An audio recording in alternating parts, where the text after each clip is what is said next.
Welcome to யாவரும் கேளீர். நான் உங்க பத்ரி பேசுறேன். ஈரான் போர் காரணமாக, அமெரிக்கா ஈரான் போர் காரணமாக எல்பிஜி கேஸ் ஷார்ட்டேஜ் ஆகிறதுக்கான ஏராளமான சூழல் இப்போ நிலவுது.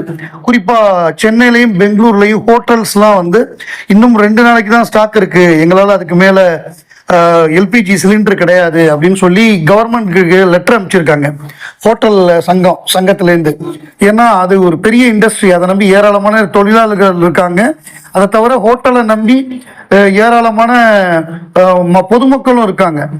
ஸோ அந்த அந்த மிகப்பெரிய ஃப்ரெட்டர்னிட்டி அது பாதிக்கப்பட்டதுன்னா மிகப்பெரிய அளவில் பிரச்சனையாகும். இந்த போர் எப்போ நிற்கும்னு தெரியல. இது இமீடியட்டா எவ்வளோ சீக்கிரம் இந்த போர் நிற்கிதோ அவ்வளோக்கு அவ்வளோ எல்லாருக்குமே நல்லது. ஏன்னா பெட்ரோல் ப்ரைஸாக இருக்கட்டும், கேஸ் சிலிண்டர் ப்ரைஸாக இருக்கட்டும், அது பாட்டு கண்ணா பின்னாடி ஏறும். அப்புறம் அது சுத்தமாக கிடைக்காம போகும். அதனால வரக்கூடிய பிரச்சனைகள் நமக்கு மிகப்பெரிய பொருளாதார இழப்பை ஏற்படுத்தும். அது ஏகப்பட்ட குழப்பத்தை நாட்டில் ஏற்படுத்தும். ஸோ இது ஒரு இடத்துல பிரச்சனைனாலும் அது எல்லாருக்கும் பாதிப்பு தான். உலகத்தில் எங்கே போர் நடந்தாலும் அது எல்லாருக்குமே பிரச்சனை தான். ஸோ அந்த போரை எவ்வளோ தூரம் சீக்கிரமாக நிறுத்துகிறாங்களோ அவ்வளோக்கு அவ்வளோ நல்லது. அமெரிக்கா முரண்டு பிடிக்காம, ஏன்னா இருக்கக்கூடிய நிலைமையை புரிஞ்சுக்கிட்டு அவங்க மட்டும் வசதியாக இருந்தால் போகிறோம் அப்படின்னு சொல்லி மற்ற நாடுகளுக்கெல்லாம் பிரச்சனை. இது இப்போ பாகிஸ்தான்லேயும் பிரச்சனை. அங்கே பாகிஸ்தான்லாம் ஸ்கூலெல்லாம் லீவ் விட சொல்லிட்டாங்க, க்ளோஸ் பண்ண சொல்லிட்டாங்க. ஏன்னா petrol shortage, gas cylinder shortage, நமக்கும் இந்த பிரச்சனை சீக்கிரம் வரும். இப்போ கவர்மெண்ட் வீடுகளுக்கு கொடுக்கக்கூடிய சிலிண்டரில் எந்த பிரச்சனையும் இல்லை, நாங்கள் அதை மானிட்டர் பண்ணிட்டு இருக்கோம் அப்படிங்கிற மாதிரி சொல்கிறாங்க. பட் என்ன இருந்தாலும் ஒரு பேனிக் தான், ஒரு பயம் இருக்கு எல்லாருக்குமே. இது என்ன ஆகுமோ, இது எவ்வளோ நாள் இந்த போர் நடக்குமோ அப்படின்னு. இது வெகு விரைவில் சீக்கிரமா நிற்கணும். அதுக்கு உலக நாடுகள்லாம் சேர்ந்து முடிவு எடுக்கணும். அமெரிக்கா அப்படியே விடக்கூடாது. கிம்ஸ் மேனேஜ்மெண்ட் அந்த ஸ்கூல்ல ஒரு டாக்டர் அவர் ஒரு ஸ்பீச் கொடுத்திருந்தாரு. அவர் என்ன ஸ்பீச் கொடுத்திருந்தாருன்னா, 3 பேரை குறிப்பிட்டிருந்தாரு. 3 பேர் எந்த ரோல் வேணா பண்ணலாம். இந்திய சினிமாவை பொறுத்தவரை 3 பேரை அவர் சொல்றாரு. அது ஆந்திரால அவர் சொன்னது ஆந்திரா, தெலுங்கானா அந்த ரீஜன்ல அவர் சொல்லியிருந்தாரு.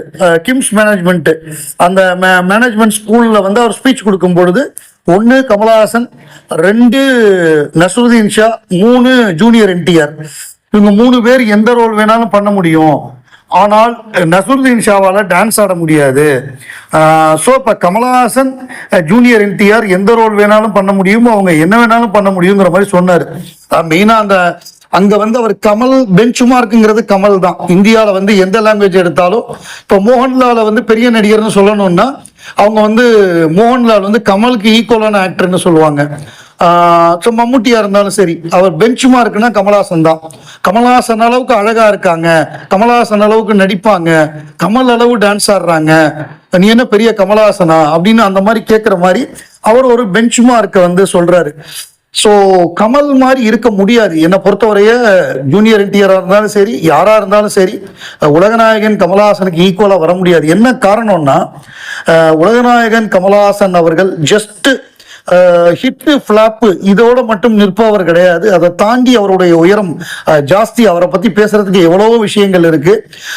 கமல்ஹாசனை பொறுத்தவரைய அவர் ஒல்லியா இருந்தாலும் அழகா இருப்பாரு, குண்டா இருந்தாலும் அழகா இருப்பாரு, உயரமா இருந்தாலும் அழகா இருப்பாரு, குள்ளமா இருந்தாலும் அழகா இருப்பாரு, மீசை வச்சாலும் அழகா இருப்பாரு, மீசை எடுத்தாலும் அழகா இருப்பாரு, மொட்டை அடிச்சாலும் அழகா இருப்பாரு, முடியோட இருந்தாலும் அழகா இருப்பாரு. அவரை பொறுத்தவரைய அது ரொம்ப ரேர், ஒன்ஸ் இன் மில்லேனியம் தான் அவரை மாதிரியான ஒரு ஆர்டிஸ்ட் வர முடியும். ஸோ அவரை பொறுத்தவரையே அவர் எல்லா விதமான டான்ஸும் தெரியும். அவருக்கு சினிமாவில் ஆடக்கூடிய டான்ஸும் தெரியும். அவரை பொறுத்தவரைய அவருக்கு பேலே டான்ஸும் தெரியும், பரதநாட்டியம் தெரியும், குச்சிப்புடி தெரியும், கதகளி தெரியும், எல்லாமே கற்றுக்கிட்டு இருக்காரு. அவர் குல்கர்னி அப்படின்னு சொல்லி ஒரு மாஸ்டர், இன்னும் 2-3 மாஸ்டர், ஒரே நேரத்தில் 2-3 மாஸ்டர் ஒவ்வொருத்தரும் ஒவ்வொன்று கற்றுக் கொடுப்பாங்க. ஒரு நாளைக்கு 12 மணி நேரம் 13 மணி நேரம்லாம் டான்ஸ் ஆடுவாராம். தாங்குவானா பையன் அப்படின்னு கேட்பாங்களாம். அந்த மாதிரி வெறித்தனமா பிராக்டிஸ் பண்ணி வந்தவர் அவரு. ஸோ அவருடைய ஒர்க்கு, அவருடைய சின்சியாரிட்டி, அவருடைய டிசிப்ளின் அதெல்லாம் வேற யாராலையும் கிட்ட கூட நெருங்க முடியாது. பட் இவங்க ஒரு பெஞ்ச் மார்க்கா அவரை சொல்றது நமக்கு சந்தோஷம் தான். தாராளமா சொல்லிட்டு போட்டோம். வலைப்பேச்சு கும்பல் அவங்க எவ்வளவு ஒரு வன்மத்தோட இருக்காங்கிறதுக்கு உதாரணம், இப்போ லதா ரஜினிகாந்த் அவர்கள் பேட்டி கொடுத்துருந்தாங்க. அவங்க என்ன சொல்லியிருந்தாங்கன்னா, கமல் ரஜினி இவங்க 2 பேரும் சேர்ந்து நடிக்கக்கூடிய ப்ராஜெக்ட் வந்து எங்களுக்கு ரொம்ப ஸ்பெஷல் அப்படின்னு சொல்லியிருந்தாங்க. ரஜினிகாந்தே ரிக்வஸ்ட் பண்ணியிருந்தாரு, நீங்க வந்து என்னோட ஒரு படம் பண்ணணும் அப்படின்னு. ஸோ அப்படி உருவாக்கப்பட்டது தான் இந்த ப்ராஜெக்ட். இந்த ப்ராஜெக்ட் வந்து நம்ம தயாரிக்கவே இல்லை. ராஜ்கமலுக்கும் இந்த ப்ராஜெக்டுக்கு சம்மந்தமே கிடையாது.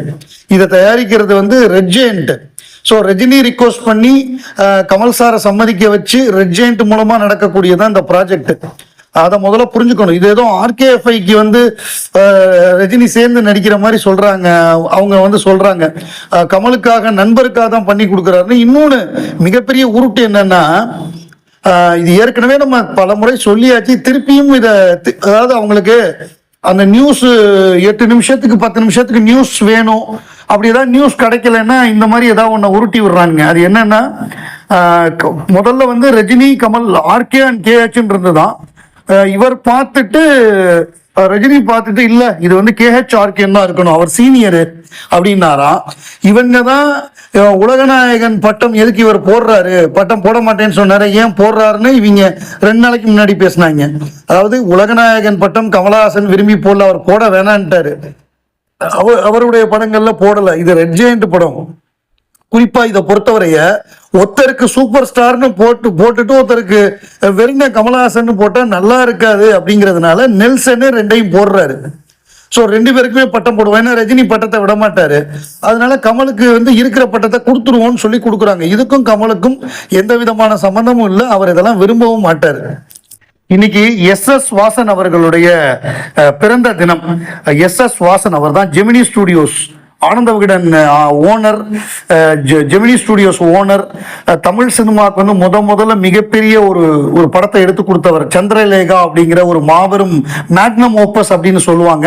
அப்படிப்பட்ட ஒரு படத்தை எடுத்து கொடுத்தவர் SS வாசன். அவர் டீமே ரொம்ப ஸ்ட்ராங்கான டீம். அந்த டீம்ல கொத்தமங்கலம் சுப்புலாம் இருந்தாரு. கொத்தமங்கலம் சுப்பு தான் பின்னாடி தில்லானா மோனாம்பால் வந்து ஆனந்த விகடன்ல தொடர்கதையை எழுதி அது வந்து AP நாகராஜ் இயக்கத்தில் படமா வந்தது. ஸோ அப்படிப்பட்ட ஒரு மாபெரும் இயக்குனர். அவர் ஒரு பெரிய லெஜெண்ட். தமிழ் சினிமாவுடைய பிதாமகர்கள்ல SS வாசன் மிக முக்கியமானவர். ஔவையார் படம் எடுத்தவர், சந்திரலேகா படம் எடுத்தவர், பிரம்மாண்டத்தை காமிச்சவர். அப்பவே வந்து இந்தியா முழுவதும் பேன் இந்தியன் படங்களை எடுத்தவர். ஸோ அப்படிப்பட்ட நம்ம SS வாசன் அவர்களுடைய பிறந்த தினம் இன்னைக்கு. SS வாசன் அவர்களுக்கு அவர்களுடைய நினைவாக ஆனந்த விகடன்ல அவார்டு கொடுத்தாங்க. அப்படிப்பட்ட அவார்டு முதல்ல தொடங்கும் பொழுது அது உலகநாயகன் கமலஹாசனுக்கு தான் கொடுக்கப்பட்டது. சோ அதுல ரஜினிகாந்த் பேசும்பொழுது இந்த விருதுக்கு முற்றிலும் தகுதியானவர் கமல் தான் அப்படின்னு சொன்னாரு. அப்பதான் சொன்னாரு, ஒரு படமாவது சேர்ந்து எங்க 2 பேரையும் வச்சு எடுங்க, கமல் நீங்க கால் ஷீட் கொடுக்கணும், நான் அவரை சம்மதிக்க வைக்கிறேன் அப்படின்னு சொல்லி ரஜினி தான் இன்ட்ரெஸ்ட் தெரிவிச்சார். ஸோ அதனுடைய விளைவு தான் இப்ப KHRK படம் வந்திருக்குங்கிறது எல்லாம் புரிஞ்சுக்கணும்.